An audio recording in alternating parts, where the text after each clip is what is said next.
尸块是上午10点钟被发现的，报案的是个捡垃圾的老太太。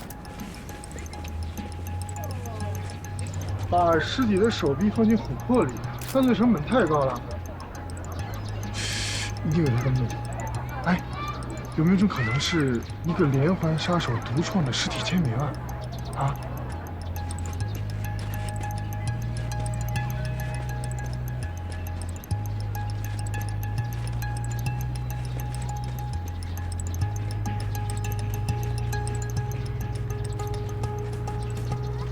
我同意。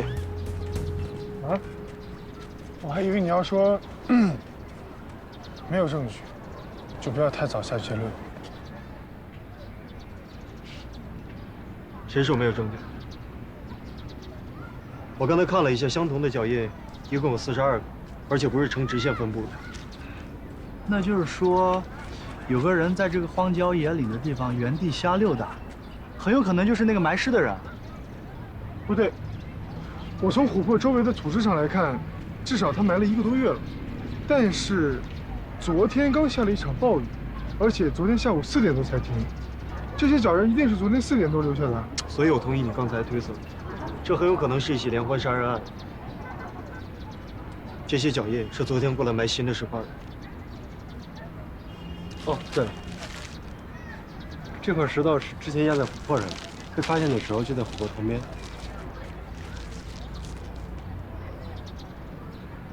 有没有看到石头上的青斑啊？这不科学啊！哎，你看，埋尸体的地方离涨潮的江岸线至少有10米，可是涨潮最高的地方也只不过有7米。这个石头上怎么可能有长年累月的青苔呢？除非是有人故意放在这儿。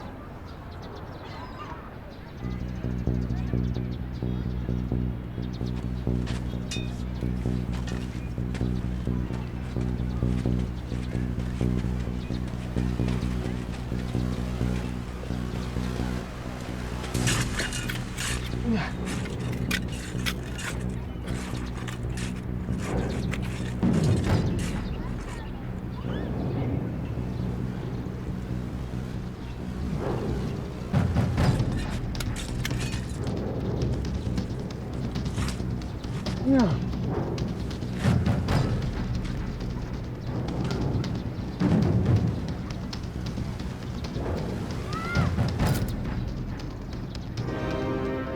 所以说这个石头是用来做标记的。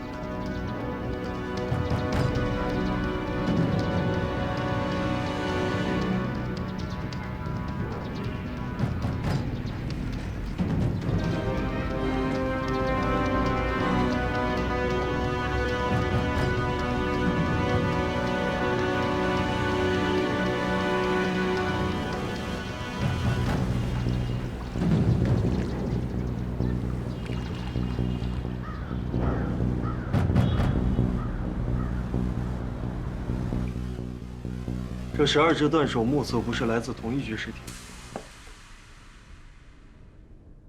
先等等，高斌的验尸报告还没有出来。12个琥珀，光撬开就得需要一段时间呢。他有没有想过一个问题啊？为什么会是用琥珀的？有没有可能是一个标本？很多劫道残肢的人为了纪念自己的身体，将身体的一部分做成一个琥珀。我是听说很多喜欢狗的人在狗死后，将狗的身体做成了一个标本。那为什么凶手要把喜爱的标本埋在荒山野岭呢？唯一能够提醒我们的是什么呢？我们将这个案件定为杀人、分尸、抛尸案，在一段时间之内，12个人被分尸，但是公安局连报案的记录都没有，这几乎是不可能的。除非这些尸块都不是从活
尸块做成了扣。不是，啊，我在尸体上检测到了一些过氧乙酸，这个主要是用来殡仪馆冷藏柜消毒用的。过氧乙酸不一定属于殡仪馆吧？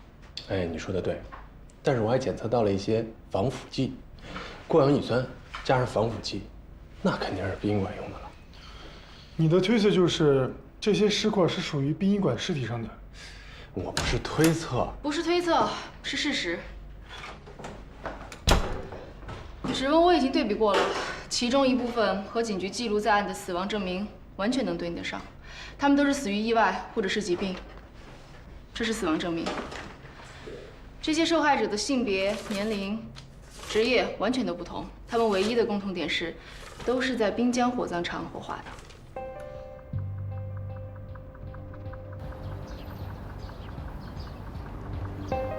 绝对不可能！咱们这儿火化前都是家属亲自确认完尸体，确认它是完整的，那才签的字儿。啊，你们看看，是不是？我们这儿走的都是正规流程。那签完字之后呢？签完字之后，这字儿都签完了，那当然是直接推到焚尸炉里去了。那再然后呢？再然后，那就是阎王爷的事儿了，你们得去问他，我可管不了。哎，我说警官，你们这不会是想再进炉子里查一查吧？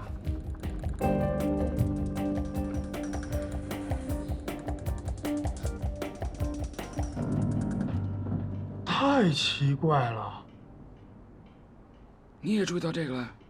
这两块琥珀的色泽度和光透度完全不一样。从挖出来的土质状况推测掩埋时间，这一块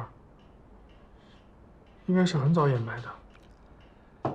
但是你再看看这块，光透度极高，而且没有什么杂质，说明是1周之前掩埋的。似乎制作者的技术在不断提高啊。很精致，你看，就连这些人的指甲都是抛过光的，证明制作者在当艺术品做。后来这几块的琥珀掩埋时间相隔得越来越近了，甚至1个月掩埋6块，说明练习越来越频繁，技术越来越熟练了。琥珀的产地主要是在欧洲，而咱们中国呢，琥珀本来就少，能见到的都是从尼泊尔走私过来的，所以中国人做赝品的技术一直不达标。能做成这样的，真的很少见啊。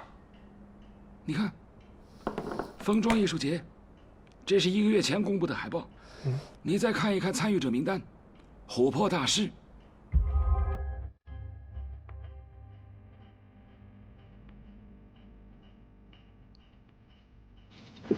我这里没有搜到关于任何火葬场的投诉记录，也就是说，尸体在进入焚尸炉之前应该都是完整的。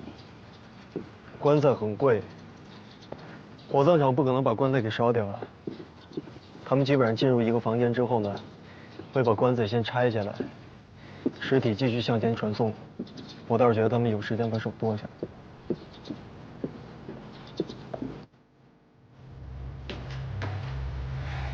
我是在问，是谁负责推他们进焚尸炉的？当然是我们这儿的临时工了，难道是我呀？临时工？哎，那你能告诉我是哪一个临时工吗？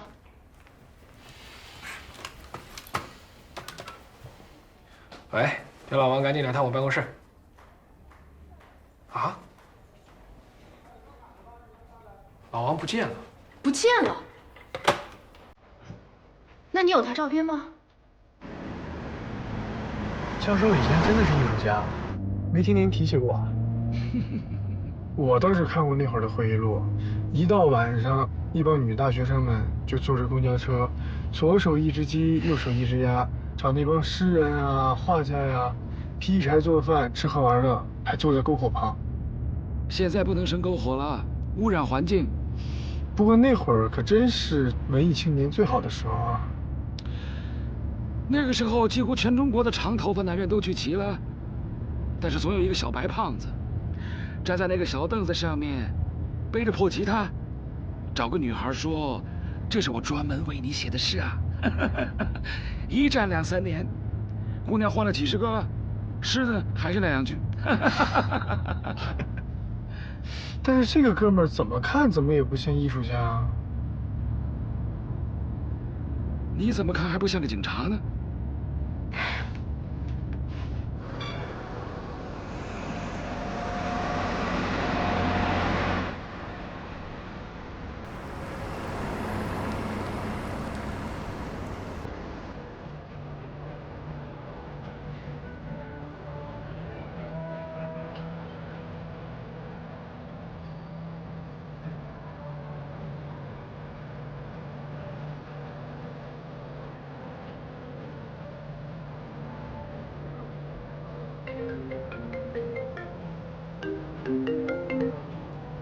喂，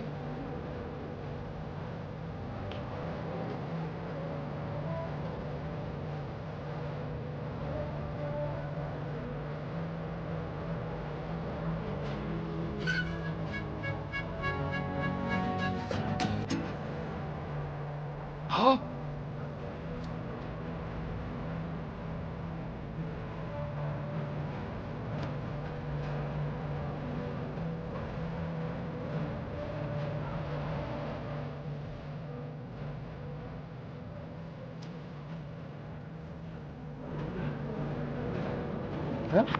哎，杨教授呢？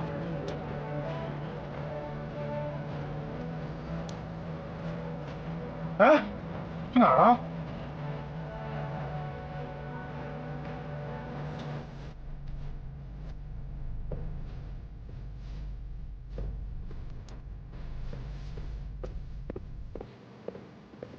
整个火葬场的人都不知道老王的真实姓名和他的家庭住址，看来他真的是早有预谋。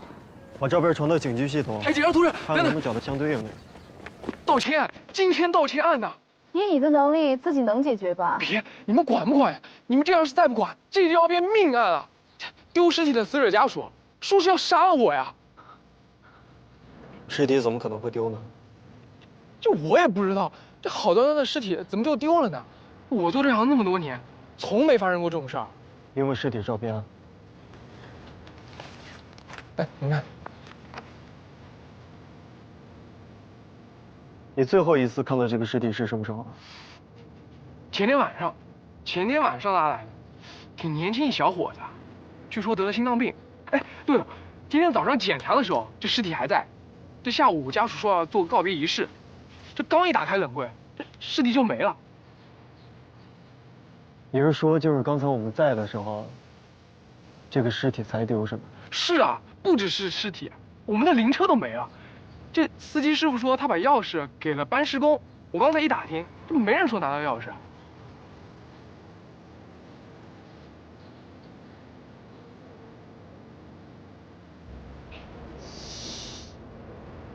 你确定杨教授在里面啊？你告诉我，除了这个地方，还能有什么地方能让人3秒钟消失的呢？我去看看。你好，这里是私人俱乐部。你好，我跟刚才那个人是一起的。刚刚那个先生吗？对啊，我是他助理。不好意思，我们这儿只有登记过的人才可以进入。这是我们的名单。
不会出什么事儿吧？走一走，看一看啊。放心吧，他出事的概率啊，比你走丢了还低。不，朋友，还是远远的离开，离开这再也掀不起波浪的海。我噙着热泪劝你，去寻找灿烂的未来。20年前涂鸦之作，今生还能再听到，真是此生无憾了。有生之年，我还能见到这首诗的作者，我也算是此生无憾了。请。谢谢。原来老程身边有这么漂亮的美女一直在陪伴着，这么多年，我白为她担心喽。您呢？您的生活就像您当年写的那样，寻找灿烂的未来。两位看相，看上什么咱好商量。这些都是你做的啊？当然，如假包换，我的手艺啊，这条街你找不出第二个。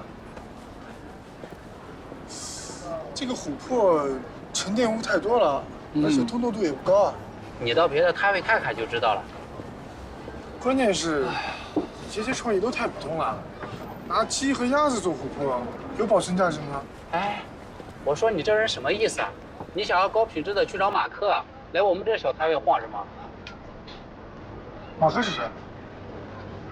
他是这个世界最初的生物。他总在梦中低语，他呼喊，却发不出声。人山人海当中，除了死寂，别无他物。他发出了唯一的吼叫，那嘶鸣让人心碎。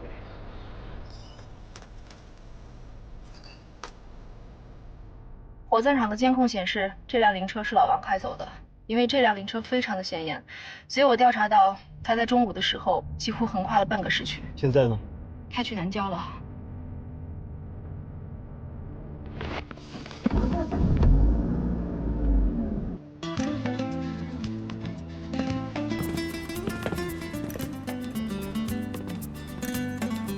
柏拉图在《斐多篇》里提到，人类向往爱情是因为爱情是走向不朽的最佳捷径。梁先生喜欢古希腊哲学，这一点跟老陈一样。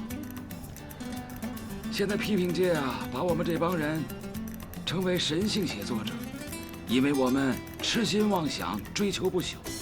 老陈啊，就是其中的一个代表。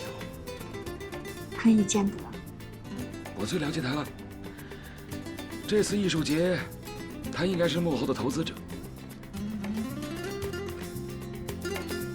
他对琥珀感兴趣了。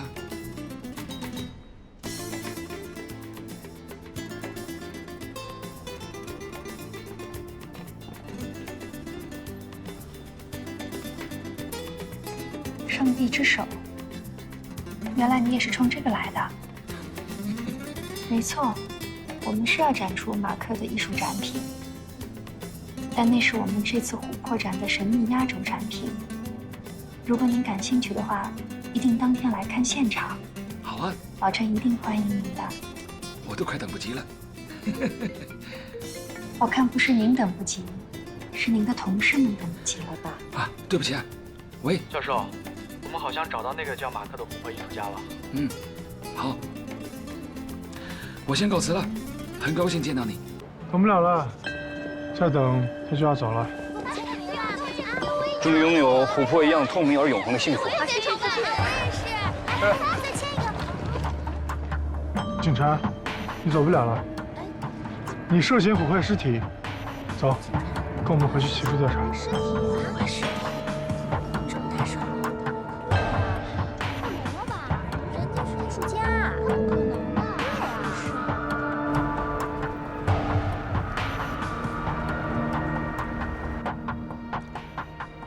挺厉害啊！今天这么一闹，网上粉丝多了好几万吧？艺术家的世界，你们不懂。我不懂，我只懂得，你犯的是侮辱尸体罪，也不重，3年吧。为了真理，不惧刀斧。告诉你啊，艺术圈我也很了解。你以为你这样进去，你幕后老板就会给你一笔钱？告诉你，如果没有猜错，你幕后那个老板姓程，我认识他几十年了，他从来就没有做过善事。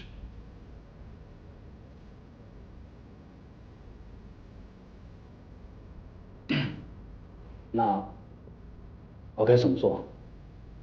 我给你一个最后回答的机会，你到底是马克，还是根本就是个冒充的？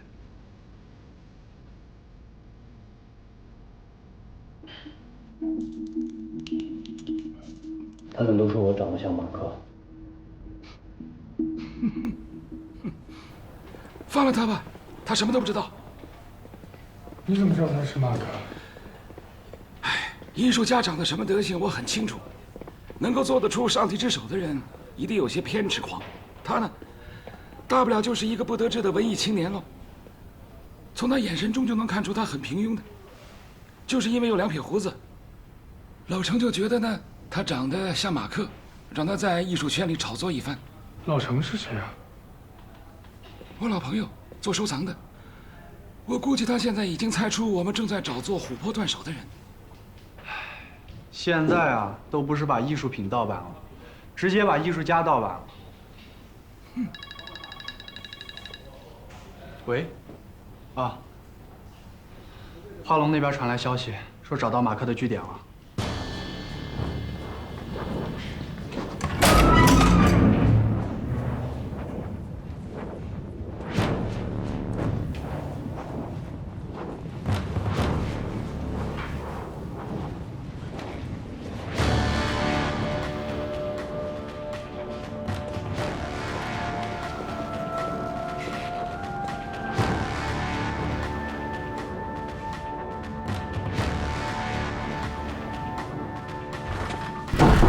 快走！警察！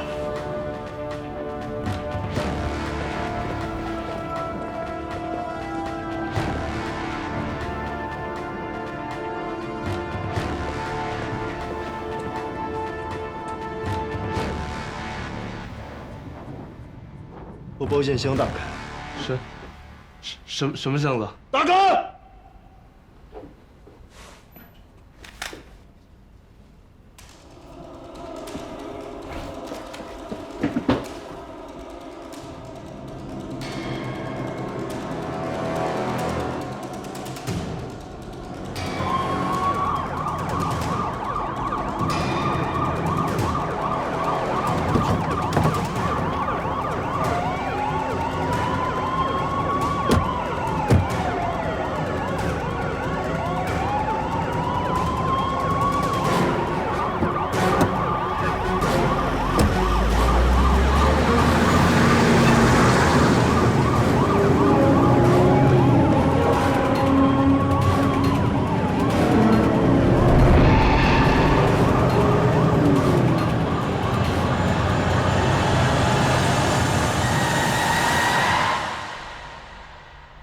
还是没有找到马克，尸体也没见着。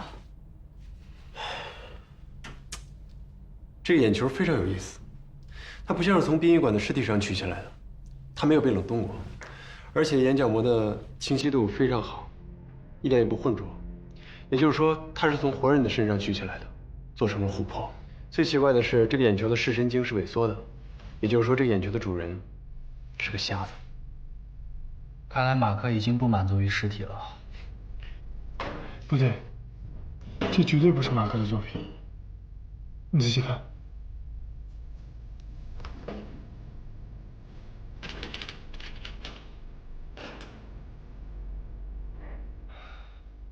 这2块琥珀颜色一样呀，折射度也差不多。只有苯乙烯树脂才会在乙醚中迅速的氧化。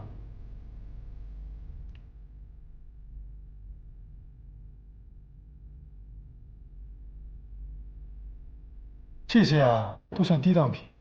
目前我们看到所有的琥珀，只有断手的才称得上是艺术品。但是这辆灵车确实开到了这附近，我们是顺着地面上的痕迹找过来的。但是现在尸体也没见着。一定是有人故意引我们来的，你们信吗？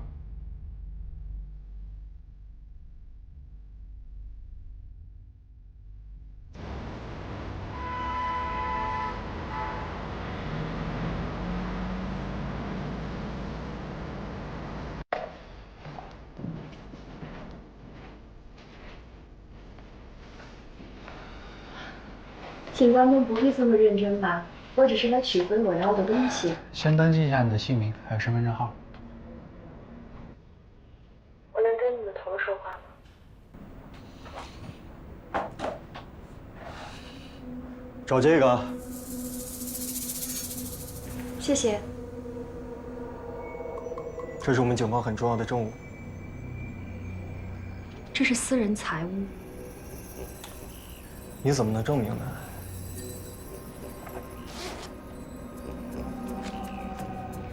这是我们委托工厂定制的。好，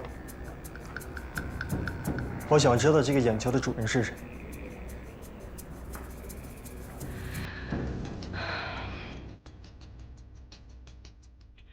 我可以叫我的律师过来，也可以在这里陪你坐上几10个小时，吃点减肥餐，然后你再把我放出去，或者把你头叫过来。我不是跟您说了吗？我就是啊。不是我想见他，是他想见的那个人要见他。那个人说了，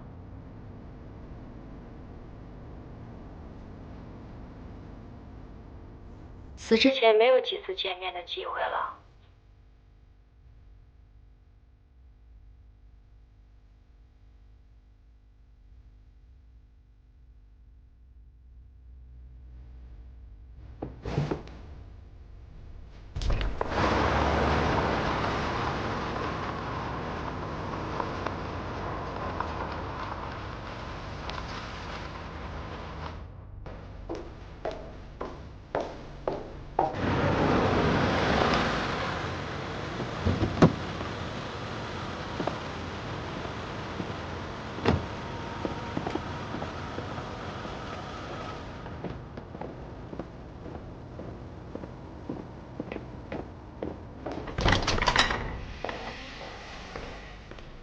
这边请。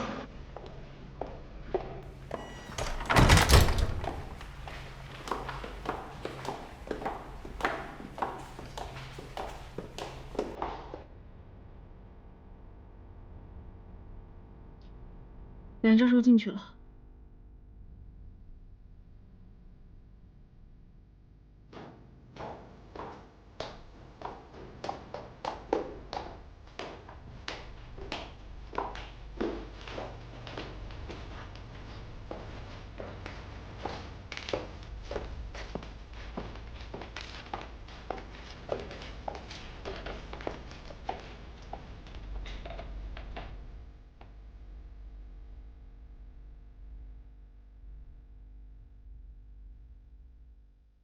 好久不见。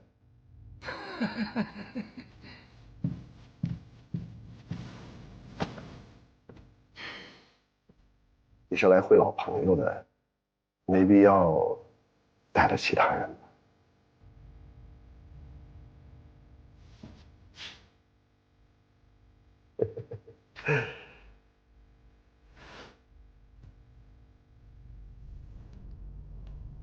哦，你们休息好了，我要跟老朋友相聚了。带着这个也不舒服。梁教授被发现了，他自己把窃听器取下来了。不会有问题的。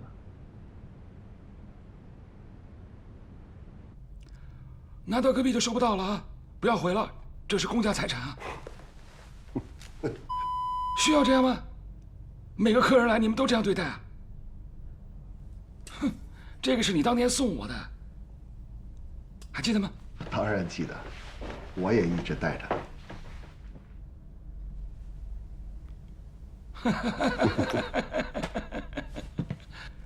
年纪大了，喜欢怀旧了啊？可不是嘛。哎，谢谢。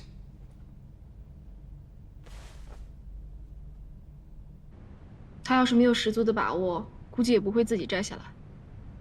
但是这还是第一次他去见犯罪嫌疑人，不带任何录影装备取证。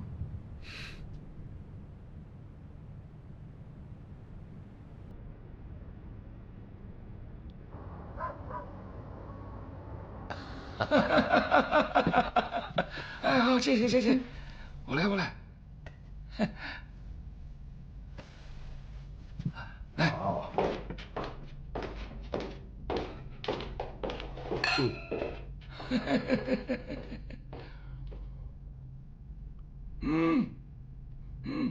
这不错吧？30年前我们分道扬镳，以为不可能再相见了，没想到今天还能相聚在一起喝红酒。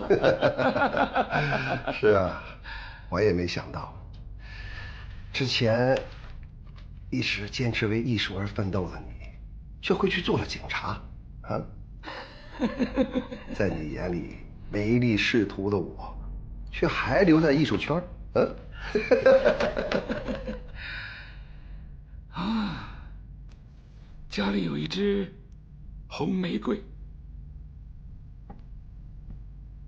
真幸福啊！玫瑰虽美，难免带刺。哎，行了，说正事吧。好啊，我请你帮忙。我想找马克。你要找马克？嗯。我可是不见兔子不撒鹰。那好，要什么？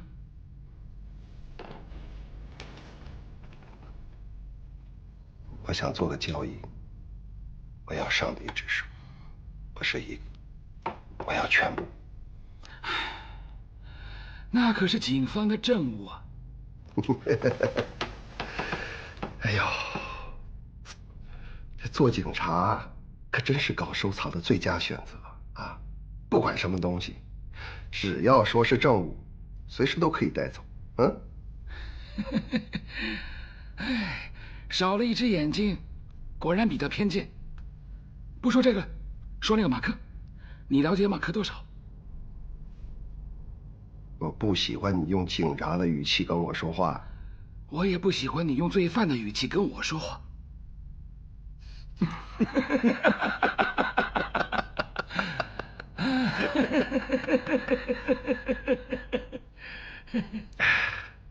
实话告诉你吧，马克是个疯子，十足的疯子。他当然是个疯子。你用那么高的价钱想要买上帝之手，他都无动于衷，你说他还不疯？哼哼，远比你想象的更严重。你离开这个圈太久了。是吗？那问题是，你比他更疯。你眼睛坏了多久？很严重吗？是不是要把它摘除了？于是你想到，啊，我可以找马克，帮我做一个琥珀的眼睛。没想到，他对你的钱没有兴趣。然后你又想到，利用你的玫瑰。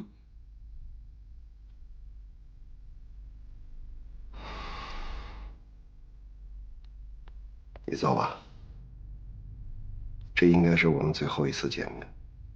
下次见面，应该是在你我彼此的葬礼上。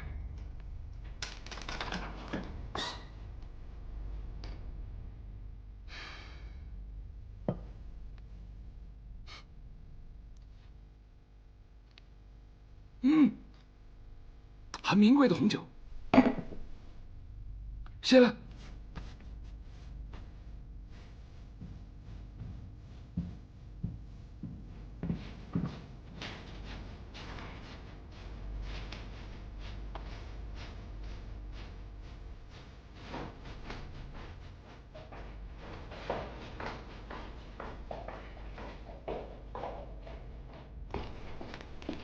梁教授，送给您。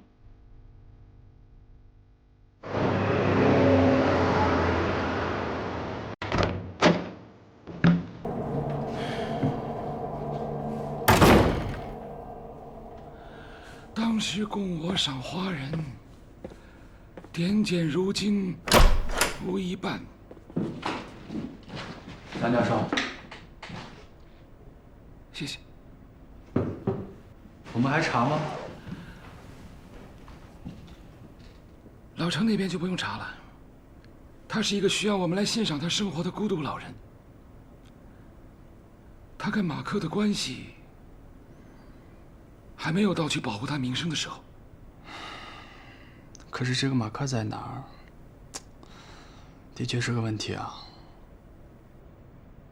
明天应该有新消息了吧？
这个人像不像马克？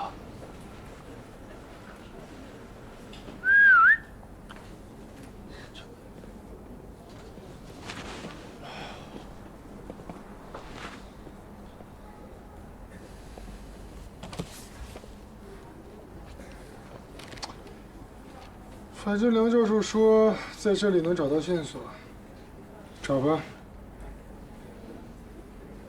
实际上没有艺术。只有艺术家而已。你看，贡布里希跟我的观点一致。你好，你们是捡回蒋小姐的朋友吧？请。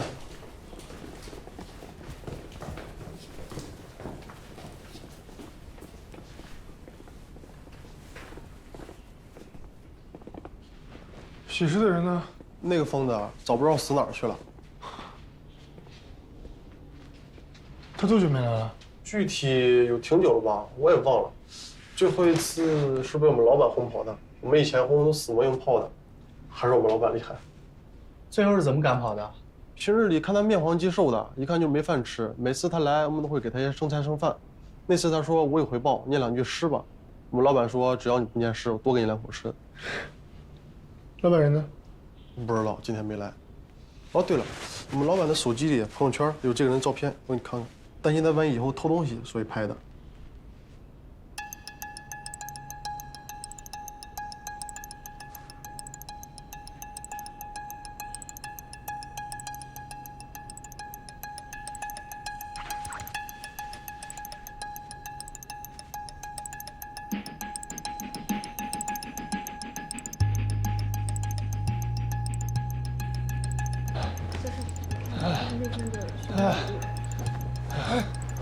回来了。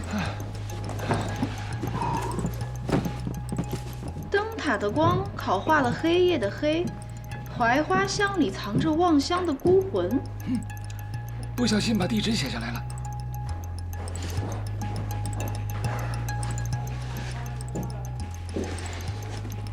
这一带沿江的灯塔只有3座，其中会亮的只有1座，而且是观赏性的，就在江滩公园里面，照视范围只有5公里。也就是说，他回家的路上，一定路过这附近5公里的范围，还有可能看到一棵开了花的槐树。该搜查的是灯塔5公里之内的半地下室。半地下室？你看，窗外夜空永远只剩半个月亮，天狗咬掉的另一半，残渣碎成漫天星辰。只有半个月亮？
警察一出动，他果然害怕了。好吧，那就约他2点钟过来吧。去医院之前见一面。知道了。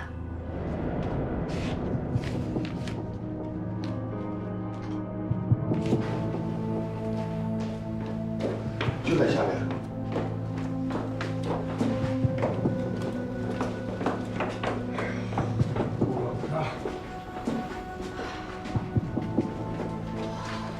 这个人的表现欲望太强了，写的连我都看不懂啊！就是这样。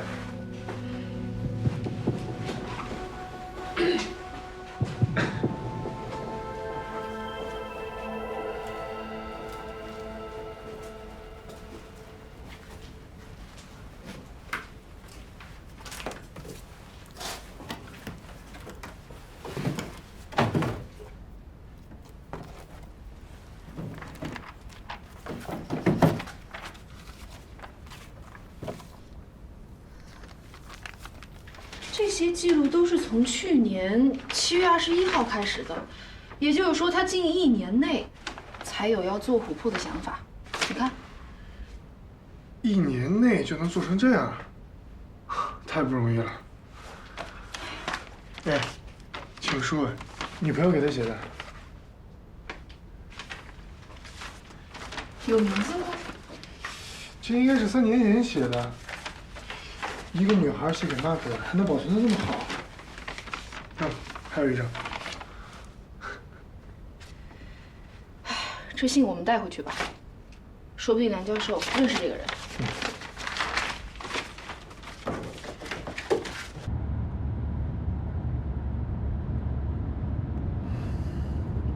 马克不回家，他会去哪儿？他做琥珀的地方还没有找到。可能他还想做些什么。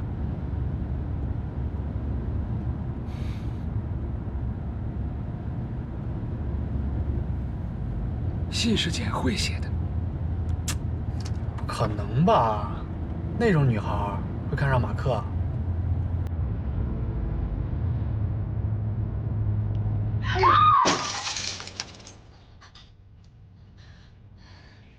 竟敢背着我做这种事儿！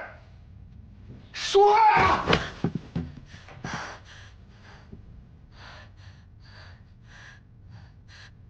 那是以前的事情，我没有做对不起你的事。没对不起我，吃我的啊，喝我的，用我的，你竟然给我整绿帽子！本事了你！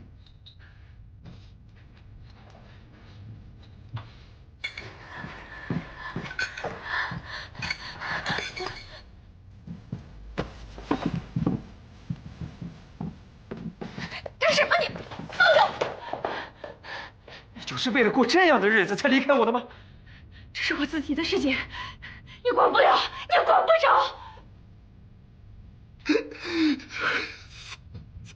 真是个疯子，与女人耍的团团转，你还他妈想吃天鹅肉？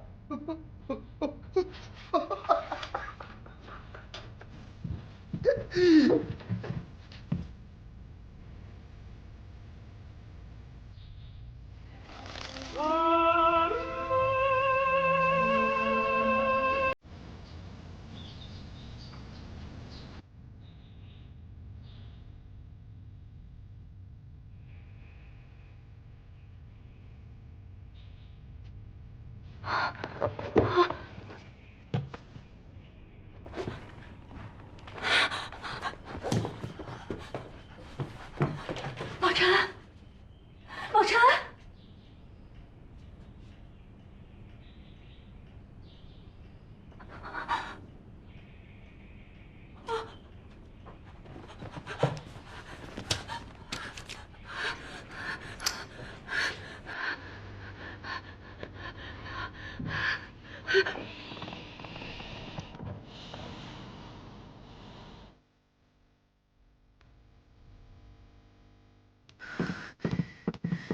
最后一个电梯可以直接到地下停车场。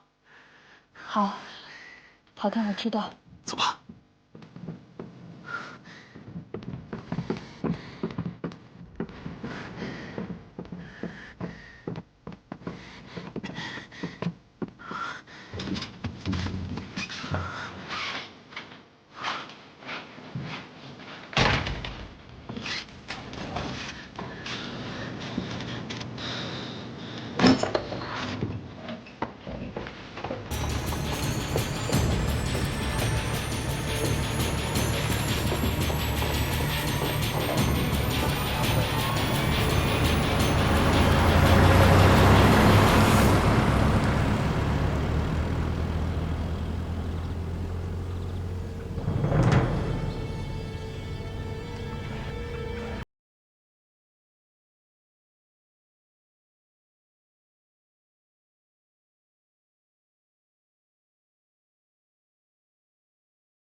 谢谢。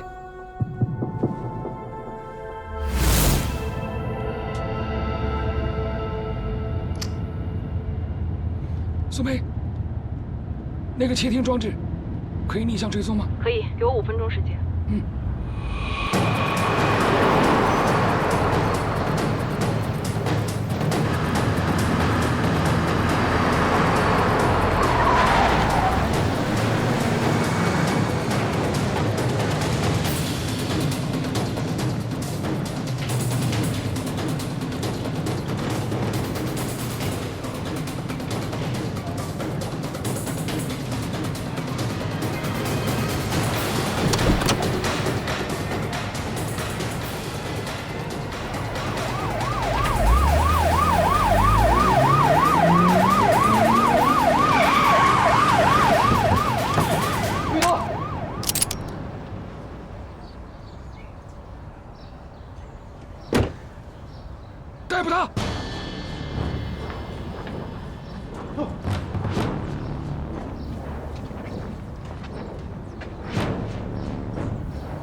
救护车！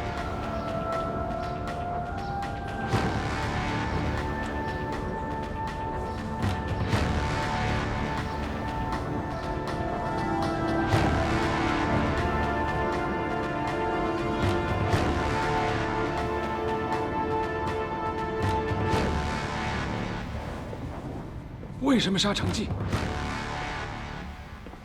我只是除掉了一个艺术界的败类而已。可为什么杀了他，还要把他的尸体拉回工作室？老头儿不是想要不朽吗？所以我就成就他。其实，他很欣赏你的作品。欣赏。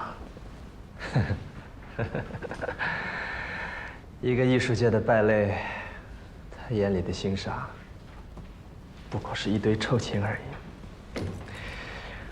如果我不合作，他就找人顶替我，仅此而已。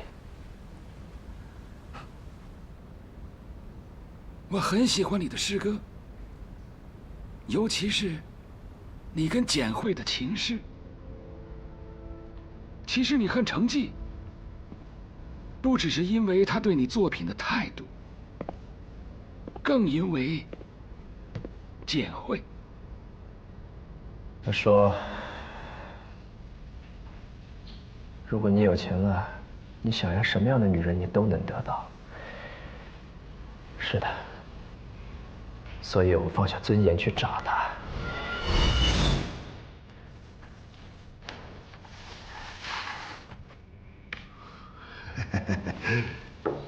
年轻人呐，你可真是个天才啊！一出手就能做出这么精彩的物件来，好啊！谢谢您的赏识。嗯，过几个月我就要举办艺术节，你一旦亮相，必定是前途无量。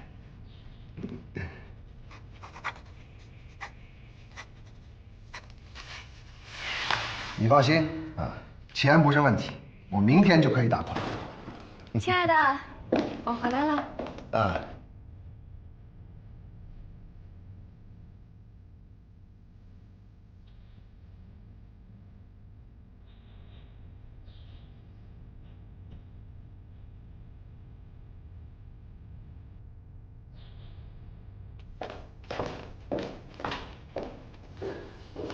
放心啊，只要你有了钱，什么样的女人都可以得到。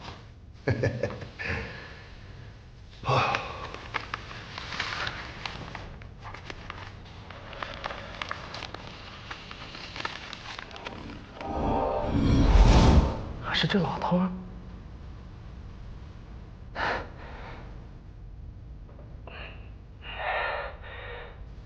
总之，我不过是净化了这个世界。何罪之有？你杀了人，不论什么理由，都不能减轻你的罪，不可能的。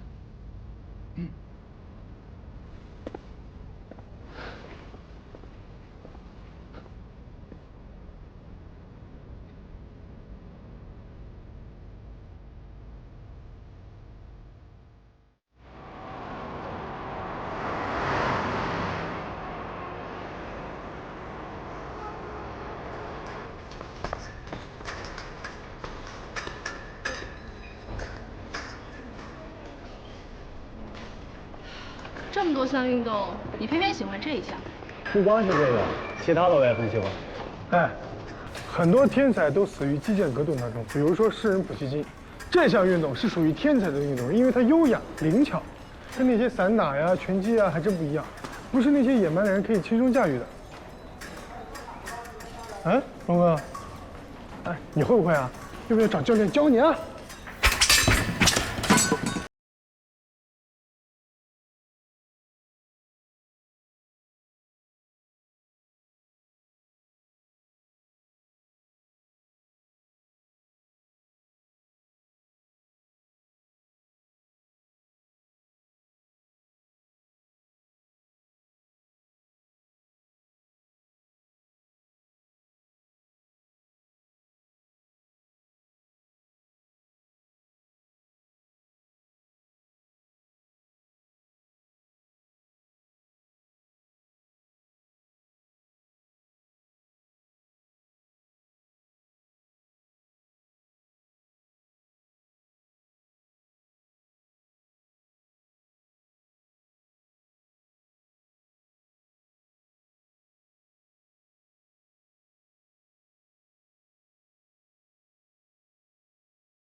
谢谢。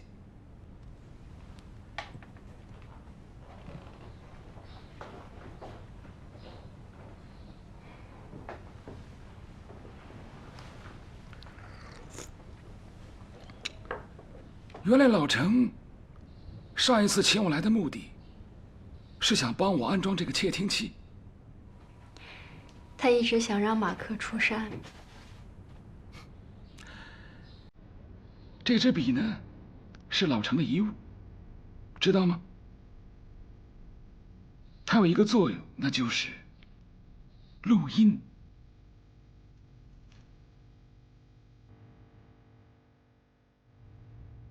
你想知道它里面录了一些什么话吗？想啊，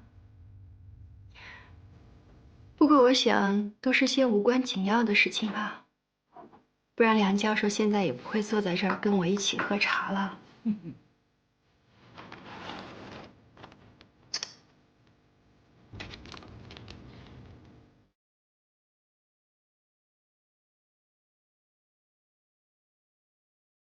为什么会约在1点呢？明明老程是约的2点。好吧，那就约他2点钟过来吧。去医院之前见一面。知道了。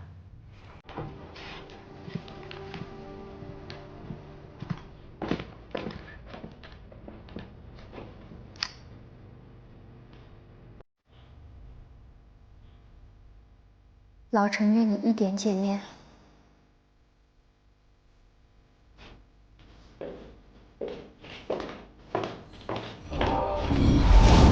你让马克1点钟赶到，是有特别的用意吗？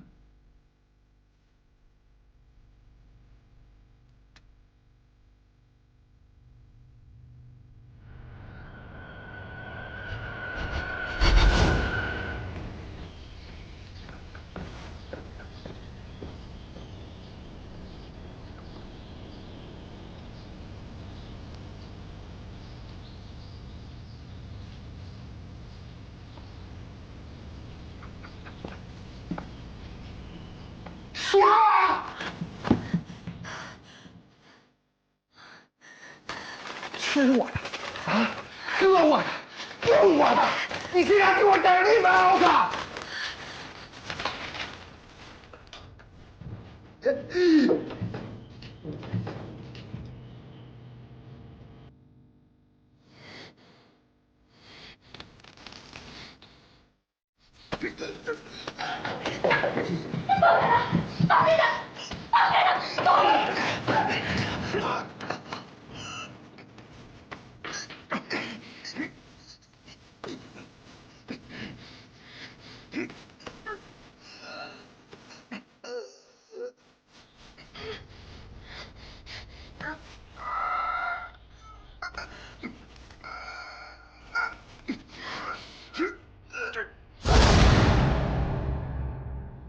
可能是我把时间给记错了吧。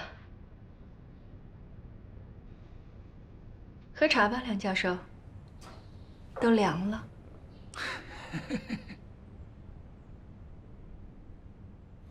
马克知道他心爱的人在利用他吗？我看梁教授不仅是写诗写得好，写小说都不成问题了。好，我告辞了。谢谢。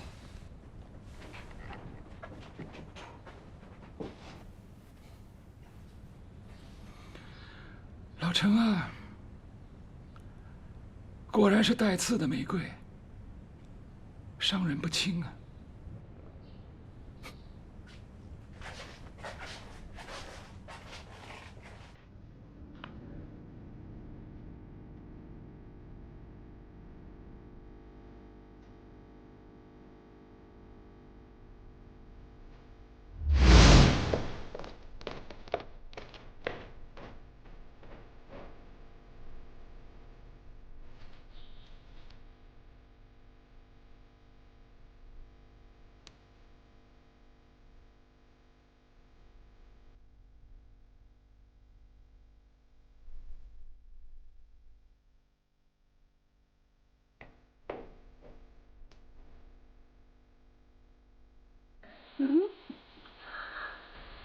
让你跟我这样一个一无所有的人娶你了。谁说你一无所有了？你有非凡的艺术才华，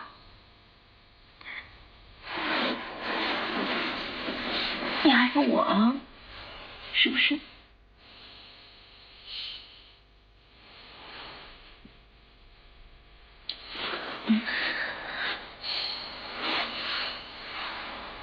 相信我，有一天大家会认识到你的才华的，真的。